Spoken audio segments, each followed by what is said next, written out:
Good evening and welcome to Face to Face. For the Newsfirst team, I'm Niresh Aliathambi.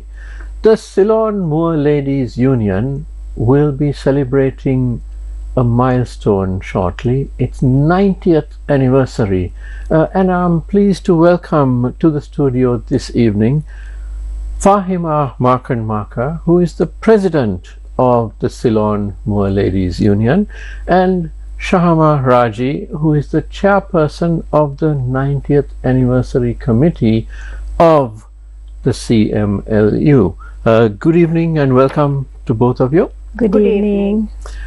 So Faahima, could I ask you to explain something about the history of the Ceylon Moor Ladies Union?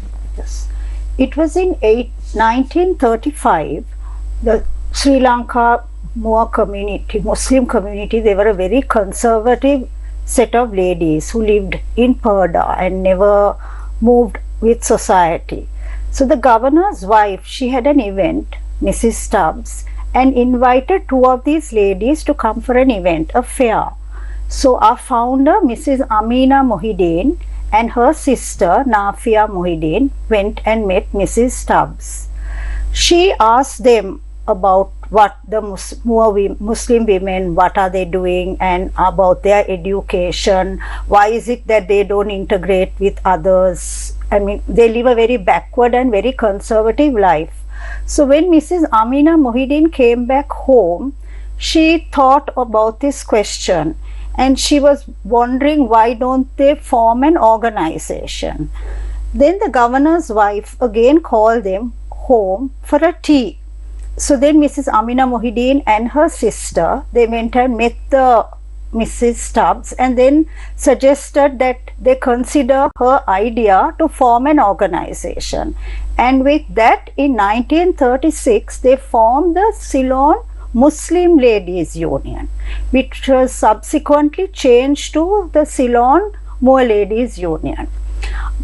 After they met Mrs. Stubbs, these two ladies called their cousins also who were living in the, who were quite close to them, and formed the organization with the support, which they had to get support of their spouses, and also one of their cousins, Sir Razik Farid, who helped them to form this organization. And on the 25th of March 1936, the Ceylon Moor Ladies Union was formed. Excellent. And after the formation, how did it evolve over the years? Their first objective was to, because their mission was really to educate the downtrodden Muslim women and the children, to give them a dignified life, to integrate with people, and giving, I think education was a priority. So with that objective in mind, they started the Muslim Ladies College in 1941. Mr. Nilam, he gifted his house, that is today presently Golconda, and they started Muslim Ladies College. First it was like a nursery school and went up to O-levels, and they had like a vocational training center for the older Muslim women, because they really wanted them to come out and do something, you know, so that they will be able to stand up on their own. Excellent. And Muslim Ladies College, of course, has a long and distinguished history as well. Would you like to talk a little bit about that? Yeah. So Ceylon Moor Ladies Union is the founders of Muslim Ladies College. So originally it was started in 1941, and Mrs. Nilam, she was the first principal.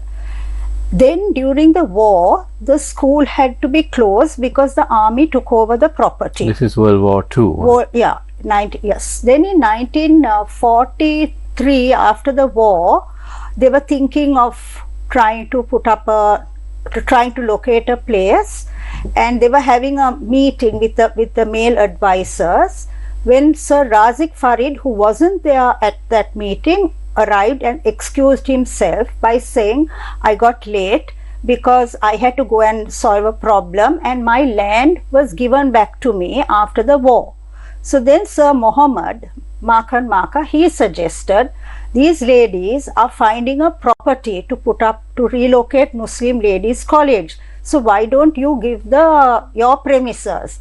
So Sir Razik Farid, with his magnanimous act, gave the property at Kensington Garden rent free for these ladies to start Muslim Ladies College.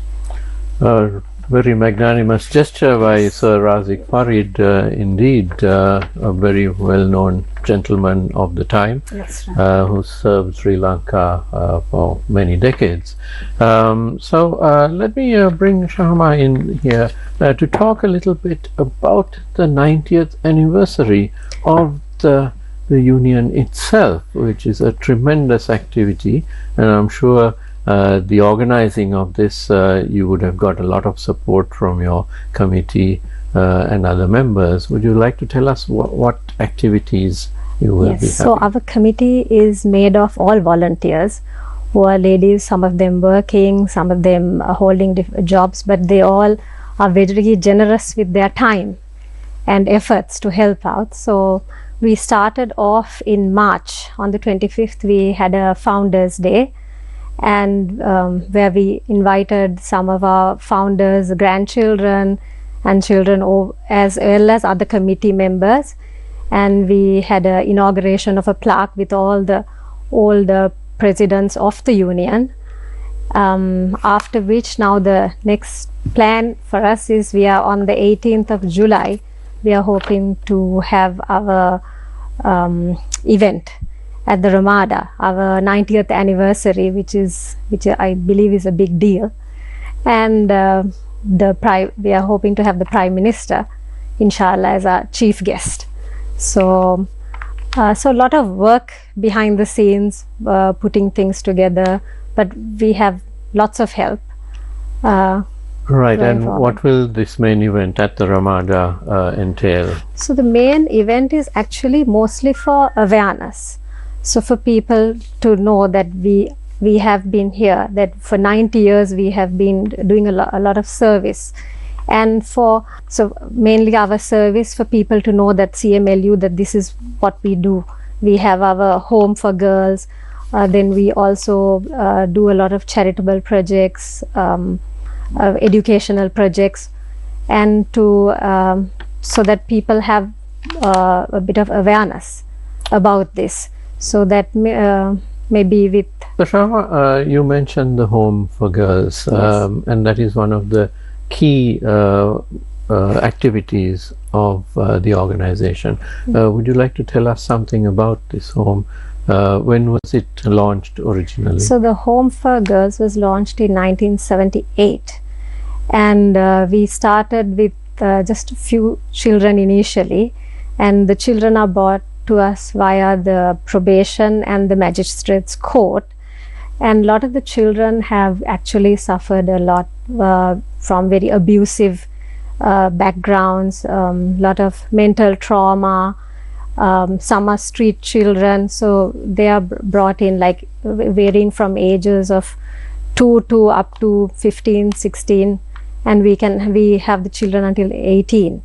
So we provide education, therapy, and therapy can be come in many forms, like art therapy, music therapy.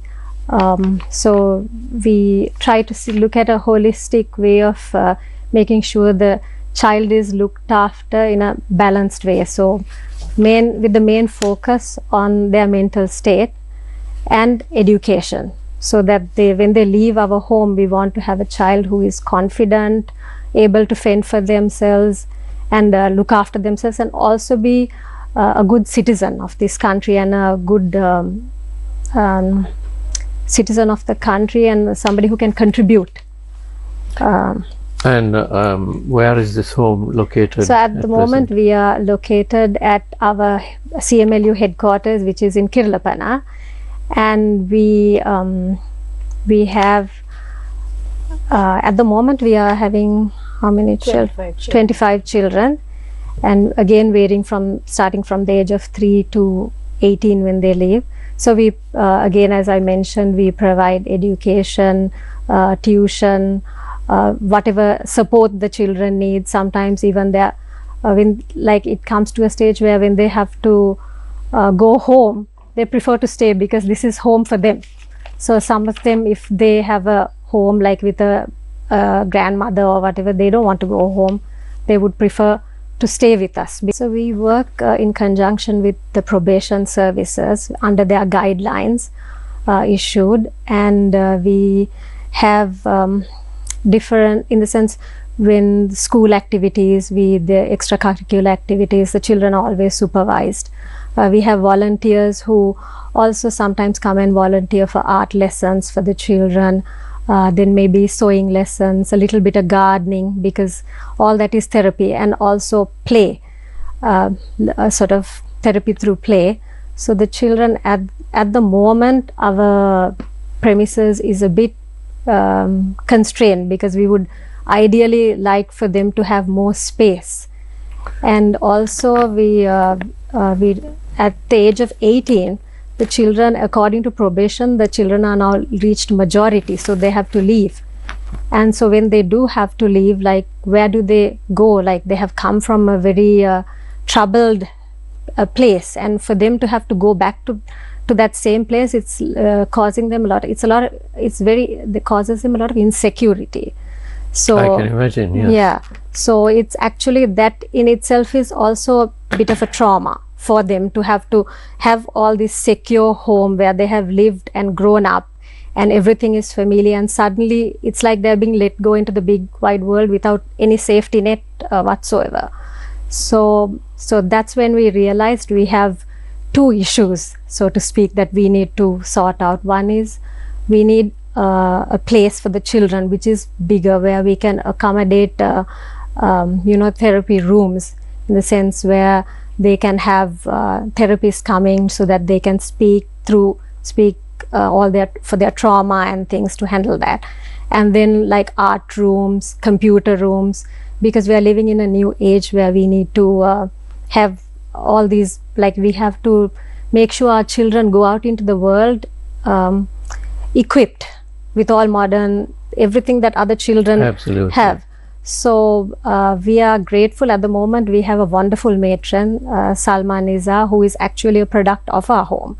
So she is. Oh, that's wonderful. So we are very proud of her, because she's a graduate in HR, and she has a master's in psychology. So at the moment, she's our matron. Excellent. So, and I think part of the proceeds of the anniversary will be going towards expanding the home. Yes. So that's what the two issues: the expanding the home, and the children at 18, where do they go? So because of that, we decided we need to identify a place for a bigger premises with some garden space for the children to have more space to be free, and for also so that we can accommodate more children, because at the moment we have been having to reject a lot of applications because we just don't have the space.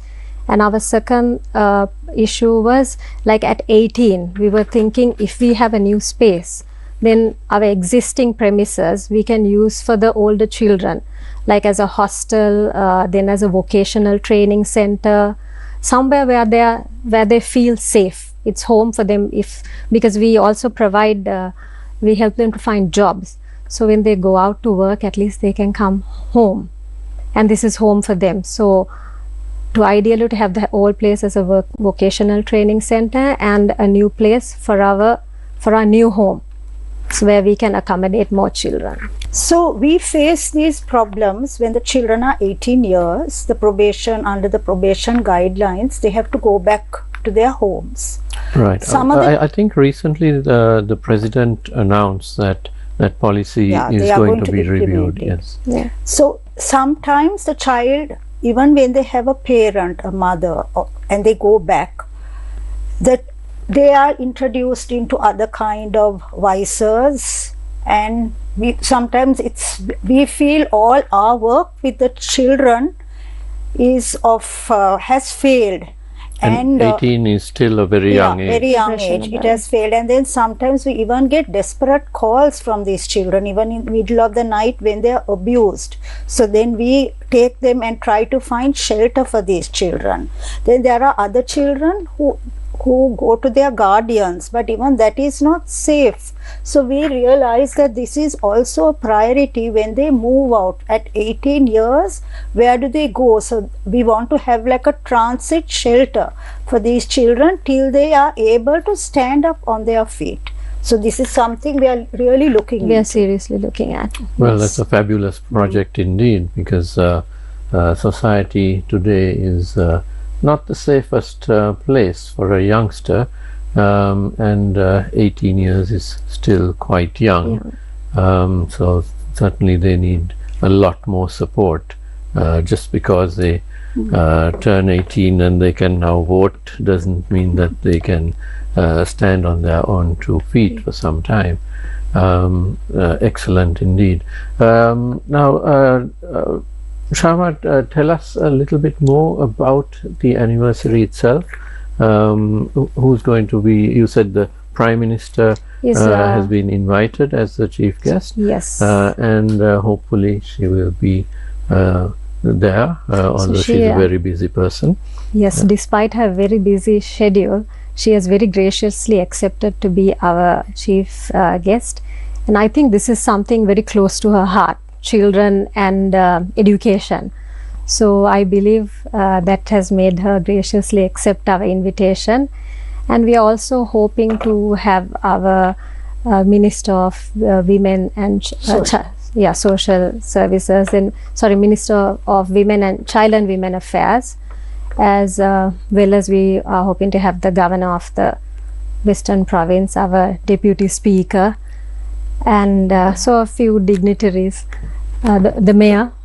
I forgot to mention our Mayor of Colombo. So, so we are hoping to have all this, plus a lot of our old members, and also we are having some people who will be flying in, which we are very humbled by that they're flying in for this event. I see. Yeah. People who are supporters and benefactors. Yes, supporters and benefactors. Right. So Faahima, would you like to speak a bit about all the many benefactors that your organization has had over the years? You mentioned Sir Razik Farid, and I was privileged enough as a young boy to have met Sir Razik Farid. I remember him as being a very tall gentleman with he wore a jacket which was unusual at that time, and had an orchid in his on his jacket as well, so very distinguished looking. Who are the others that you'd like to mention? So the 11 ladies who started the organization were very close to Sir Razik Farid because he was their own cousin.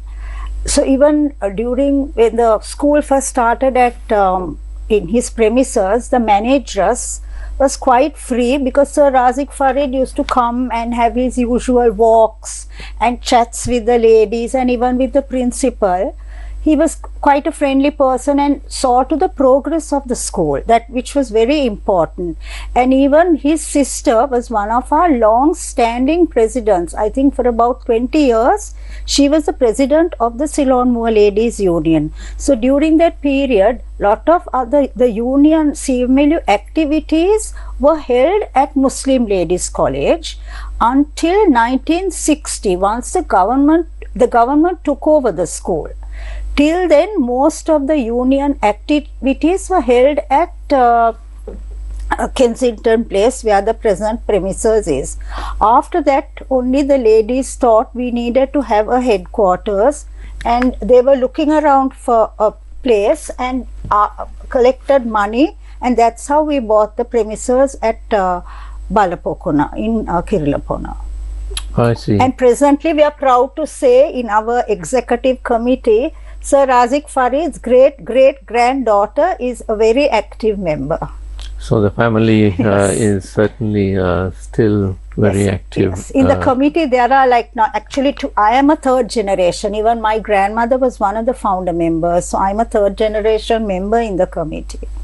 Right. Any others that you'd like to mention? Or, I would like I'm to sure mention, there are many people. mention when we started the home, it was not an easy decision because, and one of the founder members, Mrs. Schreiber Junaid, she lived in the home. She was the manageress at that time, and we had 7 children. So she saw to all their needs with the matron. And today we are proud to say the very first child who was in our home, Shakila, is now living in Canada. She's married and with a family of 4 children, and one of her children are studying to become a doctor. And presently today she is a donor. She sends money for us. Right. We need to take a short break now, and I am in conversation with Faahima Markar and Shahama Raji. Don't go away. We'll be right back.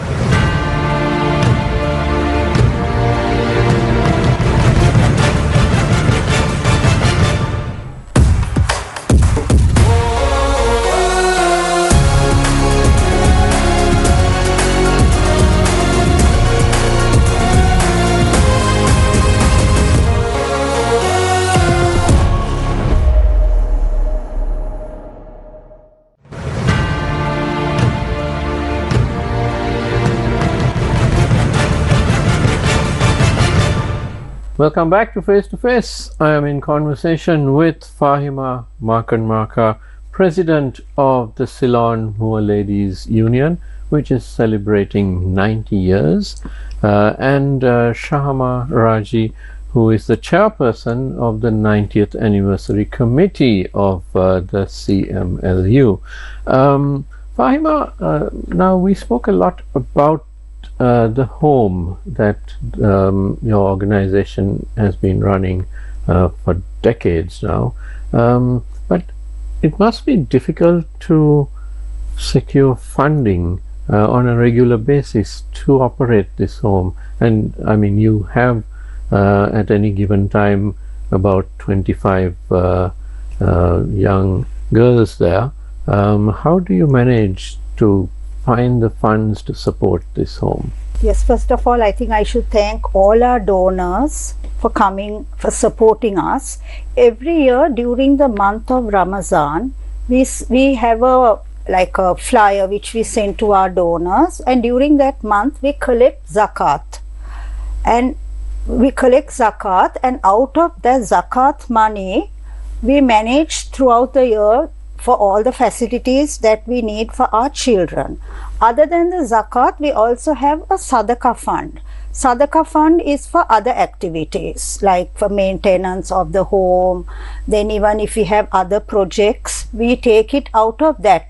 But the zakat is mainly for our children. Even when our children leave and if they are in need, we maintain with the zakat fund. So we even have donors from overseas. And there is a lot of trust because of the trust and transparency, the donations come into us. We also get donations in cash and kind, like sometimes we get meals, then clothing. So that way I would say our home is blessed.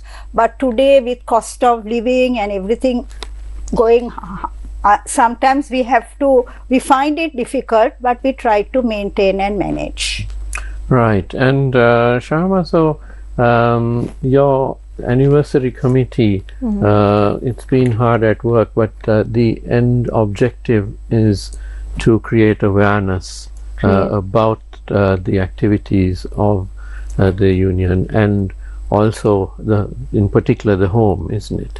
Yes, it is. So it is for awareness, and then the awareness should lead to people knowing about our home, and also the activities we run, and also we need funds to run these activities. So I believe if people know how we work with these children, then also the other activities we do, like the tsunami fund, then the education fund, then there was a War Widows Fund, Family support. family support. So some children go into higher education. So we fund those children if they want to do a degree, some of them a diploma. And some children, they don't want to go into the education route, they do vocational training. And some of them want to start like little cottage industries. So then we need funds to be able to disperse amongst these children and people, so that they are able to do all this. So for that, it's very important that we have an awareness, so that we are able to get funding, so that we can run this seamlessly. We have done it for 90 years, so hopefully for much longer. Well, I certainly believe that it will be so, and I'm sure that with the 90th celebration, you will certainly have many more benefactors coming forward, especially from overseas as well. Now, the home is not the only thing that the organization is involved in. You have been involved in the Cyclone Ditwa relief effort and the tsunami and so on. So can you explain a bit about this, Faahima? So we call this our welfare project, which we call it the 4 E's. Emergency relief, external sponsorship, endowment and empowerment of women.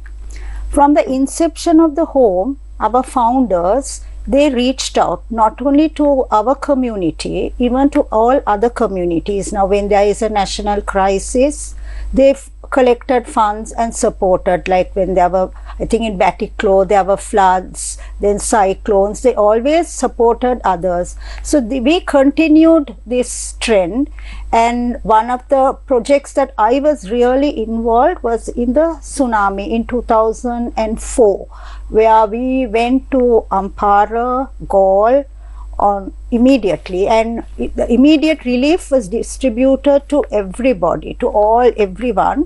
And after that, we selected certain projects. One of the projects we did was we did this Maradamune Weaving Center, where there were widows who had lost their families, entire families, the looms and everything.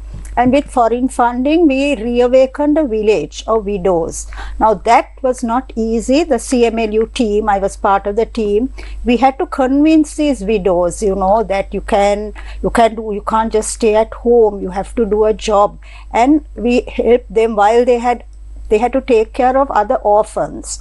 And so they were very happy with us for giving them this equipment and material to start. And the coordinator, he came one day to our home in Balapokana, and he said, y'all are the ones who took the first step to come and reach out to us. And after that, the doors opened and money came flooding in.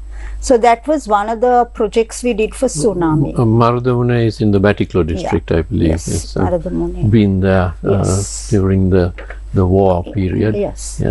Then the other project we started was this external, the tsunami project with IFT Canada, Islamic Foundation Toronto. Mrs. Adeshabandu Jezima Ismail, she was the head of the Sri Lanka Muslim Women's Conference, and she called representatives from all the organizations saying that a donor was coming from Canada. So we met the donor in the presence of Mrs. Ismail, and she wanted to help the orphans because she said everybody was doing housing and all that. So she wanted to help orphans. So we submitted our project proposal, and it was accepted. And today I would say it's a successful project because we have continued it for 20 years. Our coordinators, we had two in Ampara and one in Galle. Up to now, they are the coordinators who help us disperse the funding, monitor the children. And today there are quite a few children who have gone to university, passed out and doing very good jobs. Under this project, now we have 80 children, and some of them are even in universities, but now it's not tsunami, we do children below poverty level. Excellent. So you have a wide footprint across the country. You're not just located in the Western Province or That's something. right. So you're working in Galle, in Batiklo, Ampara, any other areas? Yes, we also help the war widows who were chased away from Mana, came to Putlam and settled down. We help some of them with relief and housing, and also startup capital to do businesses. And out of those, one child, she went to medical college in Ragama, and today presently she is a doctor in Germany. So quite a lot of success stories coming from your projects, from your home and from your other projects, wouldn't you say? Yes, I think it's the Yeah, I think the main thing is our donors have a lot of I think they have a lot of trust with us, because we also did several projects with the Rotary Club of Colombo Midtown. Even with them, we did a mixed community project of sponsoring orphans in Galle, and collaborated with them and opened up several micro centers for women and so many projects like that. And in 2005, when the Rotary had their district conference, we also had an exhibition, blend of South and East, and all the people we helped, like who started their projects, they came and displayed their items, and we had a very successful sale. And Shahama, coming back to the home itself, how do now if you have donors, benefactors, how do they get in touch with the CMLU, and what's the mechanism? so we have our website, so and the phone numbers are listed, but mostly it's from word of mouth. So the moment you tell them Balapokana Road, they know it's us, and they have a lot of trust. So we have really been helped by really generous donors. Like we have somebody who funds all the stationery for the children for their studies. So, and he has been doing that for years now. So like that, we have people, mostly word of mouth. Otherwise they go online, they check, they email us, or they call us. So they call, then they ask for information, and once that is provided, they tell us what they would like to donate, and we tell them our requirements, and depending on what they can do, they do reach out and help us. Right. Now, Faahima mentioned the Rotary Club of Colombo Midtown. Are there any other organizations that you work with, as well as those who support you? Sometimes there are some schools, they come and give us donations, and even through the Lions, we get donations like that. Recently, we have collaborated with an organization from Canada, where they are sponsoring our in-house children, and so we get funding for those children. Then I think that, and also we had I think a few places they had some eye camp. yeah, So things like that, like people get in touch with us, but mostly through our volunteers, through word of mouth. So we have a fantastic group of volunteers who are constantly looking out for how to approach a donor, or get some funding for the home, for their requirements. So it's mostly through word of mouth, through trusted sources that we get these donations. Right. And you mentioned volunteers. So if people in Sri Lanka want to support through voluntary activities, coming perhaps to the home and giving their voluntary services, is that possible as well? Yeah, so that's a problem. yeah, that's not at the moment, because we have a cap of Today, because of the probation, is it okay, me talk? yeah, please do go ahead. Today, there are so many guidelines in the probation. Now, even we realized this during the COVID, though we were the members of the organization, since the children were also living in the same premises, we found it difficult to go. So any volunteer, anybody, we have to inform the probation. Now, even if a volunteer, if somebody wants to come and do a drama therapy or a art therapy, we inform the probation and tell them what the activity is, so that they give us the approval. Because we work with another organization called Emerge, and during the COVID, they had online therapy programs for the children. So now after that, when they wanted to do come physically and do it in-house, we had to get the okay from the probation. Anyway, we are the ones who run the place, fund the place, but rules and regulations are set by probation, and we follow all their guidelines. Absolutely. Yeah. And are many of these children sent by probation, or how does that work? It's through probation and the magistrate's court. That's how we have our children. Right. So they are children who are certainly in need, aren't they? Yes. And they're brought to us through the system. Really, we started the home in, now it's 48 years, and at that time it was just destitute and children who are poverty and who hadn't parents. That was how we started, and we never called it an orphanage. We called it a home because we didn't want those children to face a stigma. But today, caring for the children is different, because they are mostly alcoholic babies who come to us, children who are used to drugs, where we have to wean them. Then today's lifestyle is so different, and it's sometimes, the children are even on the street, found in lavatories, places like that where you wouldn't imagine, and then they are sent to us. So we have a time to give them the love and counsel them and help them mentally, first to settle down and wean them off of some of these bad vices. It must be taking a tremendous amount of love and caring to transform these traumatized children to the success stories that you have been telling, where they become doctors and they migrate and they do well in other countries and so on.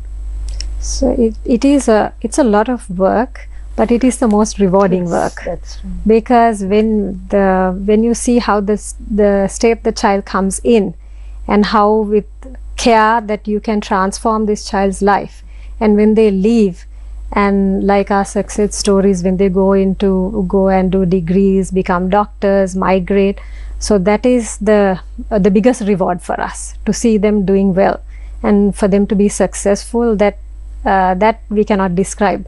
The satisfaction we get, that is amazing.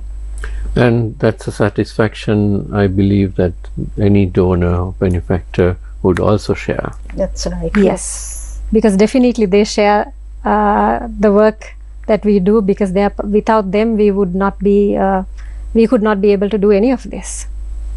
Absolutely. But it's an ongoing process, isn't it? Yes, it never stops, and it is vital that it continues. It's a basic building block of society. And I would like to thank the Prime Minister for starting this new program, the Artha program that she started last year, where every child, every orphan in Sri Lanka is given 5,000 rupees. This goes a long way. Yes, every little bit counts for us. Absolutely.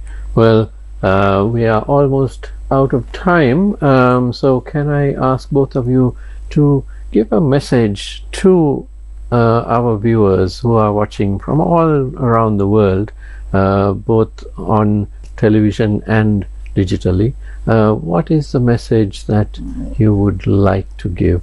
Can I start with you, Shahama? So maybe they can go to our website, Ceylon Moor Ladies Union .com. All the information is there, and go through and reach out. Every little bit helps us. And Faahima, how about you? Yes, I would say that whenever you all are in Sri Lanka, or if you all always wish to come and visit our home, you all are most welcome to contact us, and come and visit our place and help us in any way possible. It's not only the financial assistance, but there are so many other ways that you can help us. And the moral support, of Yes. having people Yeah. who you know are behind you. Yes. Right. Thank you very much, ladies. So I've been speaking to Faahima Markar, who is the president of the Ceylon Moor Ladies Union, which is celebrating its 90th anniversary, a momentous occasion indeed, and Shahama Raji, who is the chairperson of the 90th anniversary committee. Thank you very much, Thank ladies. you. Thank you. Thank you very Thank much. you. And thank you to you at home for watching. Don't go away because the next program is coming up next. Until we meet again.